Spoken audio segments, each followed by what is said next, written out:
Salut les amis, ici Joe Black pour encore une vidéo. Donc aujourd'hui, je viens de recevoir ceci. Donc pour les connaisseurs, vous savez déjà ce que c'est.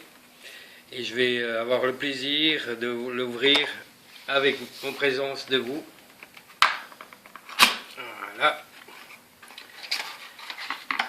Alors, le voici.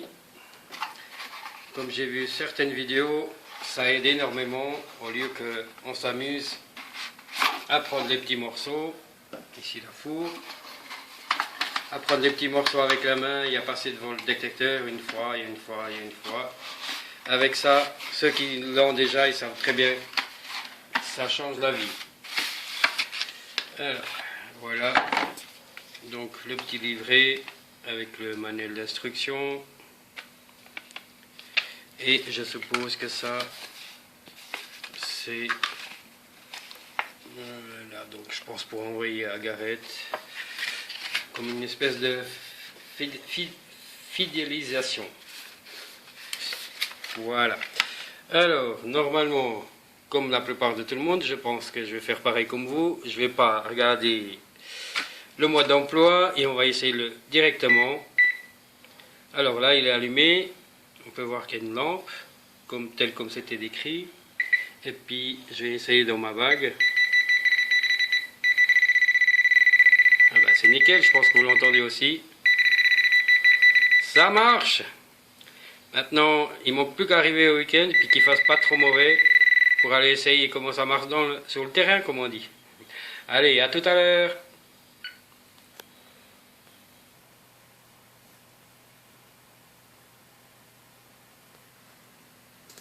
Salut les amis. Alors ceci, donc comme vous avez vu, c'est une pub.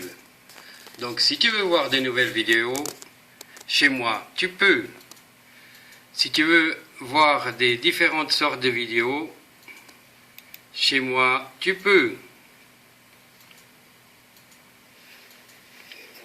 Celle-là ou un autre, chez moi, tu peux tous les voir. Il suffit de les choisir et de la commenter si tu as envie. N'oublie pas que c'est Joe Black 67, le choix des vidéos, tu les trouveras.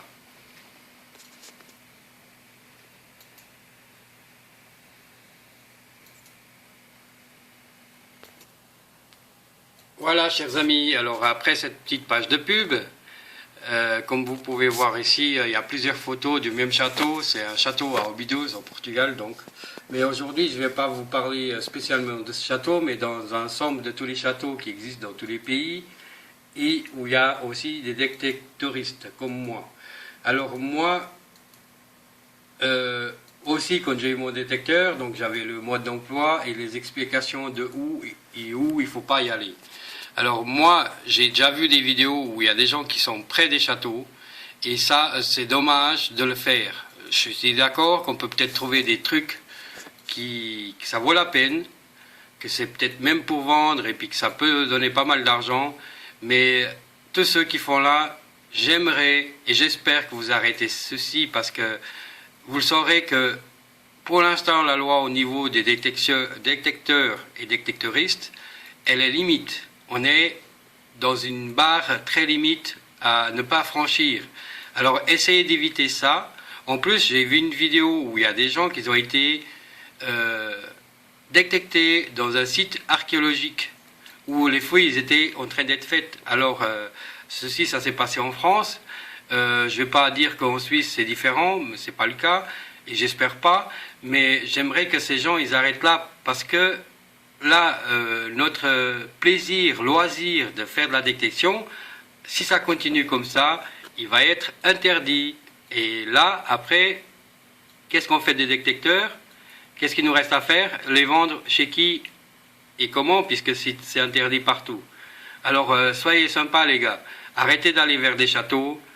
Et si vous allez dans un champ ou dans une forêt, le plus simple, c'est d'aller vers le propriétaire. Vous posez la question. S'il est d'accord, il est d'accord. S'il ne comprend pas, bah tant pis. On essaie d'aller voir ailleurs. Alors voilà. J'espère que cette vidéo vous a plu. Et à tout bientôt pour une nouvelle vidéo. Et en plus avec mon Peak Pointer, le Pro de Garrett. Encore une petite chose avant de terminer. Donc moi, comme vous avez déjà remarqué, j'ai commencé avec un Garrett Ace 150, que c'est considéré comme pour débutants. J'ai été très content. Je l'ai vendu. J'ai suivi un petit peu, comme on dirait, j'ai commencé par le début, quoi, un petit détecteur. J'ai fait des très belles trouvailles, comme vous avez déjà pu constater dans certaines vidéos. Et j'ai très content. Je l'ai vendu parce que, ma foi, il fallait changer. Enfin, j'ai voulu acheter un autre. Donc, ceci maintenant, c'est un Garrett Ace 105, Garrett ATP Pro, pardon. Et c'est pas pour faire de la pub, mais c'est juste pour vous dire que les futurs acquéreurs d'un détecteur, faites comme moi, allez regarder des vidéos des gens qui, comme moi, ils détectent. Et puis, vous allez faire votre choix vous-même. Donc, moi, j'ai parti dans l'idée Garrett. Je suis content. Je pense que si vous allez sur une autre marque, vous serez sûrement content. En tout cas, je l'espère. Bon, après, si vous n'avez pas de chance, parce que votre premier détecteur, il a un problème, bah, c'est pas forcément qu'il soit mauvais, mais c'est un problème technique. Ça peut être réparable. C'est pas de chance, on va dire. Mais voilà. Alors, donc... à chacun son choix. Bon, on va dire quoi, il y a peut-être des mieux que d'autres, des plus professionnels, pardon, au moins, des qui trouvent à plus profondeur, d'autres moins. Mais l'important, c'est que vous ayez plaisir avec votre détecteur, quelle que soit la marque. Donc, voilà. Alors, je bégaye comme d'habitude. Vous êtes sûrement déjà habitués. Je me fais rire moi-même. Alors, je vous souhaite une toute bonne soirée. Et puis, à tout bientôt. D'ici Joe Black 67. Une bonne soirée à tous. Bye bye.